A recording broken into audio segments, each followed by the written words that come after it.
আমরা মেয়েরা বিয়ের পর তো শ্বশুর বাড়ি গিয়ে সবার জন্যই করি, কিন্তু আমরা নিজের মায়ের জন্য আর কতটুকুন করতে পারি। তাই আমি আজ ভাবলাম আজ আমার মাকে রান্না বান্না করে নিজের হাতে খাওয়াবো। সকালবেলা ঘুম থেকে উঠে সবকিছু গোছগাছ করে নিলাম, যেগুলো এলোমেলো হয়েছিল সবকিছু পরিষ্কার করবার পর বাসন মাজতে চলে এলাম। বাসনগুলো ধুয়ে নিয়ে ওই জায়গাটা মুছে নিয়ে ভালো করে পরিষ্কার করে নিলাম। তারপর তো বাপি বাজার থেকে চলে এসেছে। বাপি বলল, দেখ ব্যাগের মধ্যে মাছ আছে। তারপর ব্যাগ থেকে বার করে দেখছি যে ইলিশ মাছ আর মাছের ডিম এনেছে। তারপর ভাবলাম যে এবার ধুয়ে নিই, ধুয়ে পরিষ্কার করে নিই। তারপর ভালো করে ধুয়ে পরিষ্কার করে নিলাম মাছটা, মাছের জল ঝাড়তে দিলাম। তারপর এইদিকে চলে এলাম, ঘর দুয়ার গুলো একটু ভালো করে ঝাড়ু দিয়ে দিচ্ছি, নোংরা হয়েছিল। তারপর মেয়েকে স্নান করাবার টাইম হয়ে গিয়েছিল, এইদিকে চলে এসেছি মেয়েকে স্নান করাতে। মেয়ে স্নান করে এসে এইদিকে ঠাকুর প্রণাম করে নিচ্ছে। তারপর মেয়ে আমার সাথে কেমন দুষ্টুমি করবে দেখো, ওর চুলটা আঁচড়ে দেবো, আমাকে আঁচড়াতে দেবে না, ওই জন্য বারবার শুয়ে পড়ছি। তারপর জোর করে ধরে ওকে চুলটা আঁচড়ে দিলাম। তারপর চলে গেলাম, মা বলল যে আমাদের কচু ডাঁটা আছে,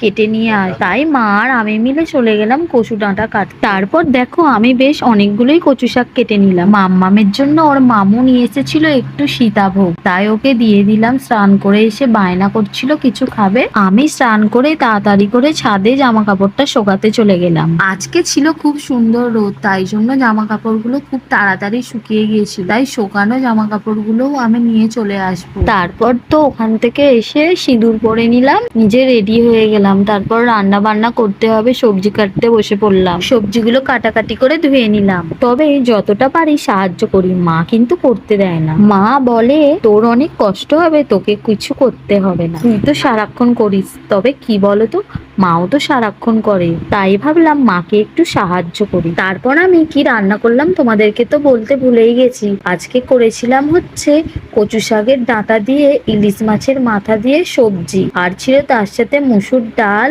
আর মাছের ডিমের বড়া, আর ছিল তার সাথে ইলিশ মাছের ঝাল। তারপর রান্না বান্না করে থালা সাজিয়ে মাকে খেতে দিয়ে দিলাম। তোমরা কি এরকম করো? আজ পর্যন্ত এইটুকু। বাই বাই বন্ধুরা।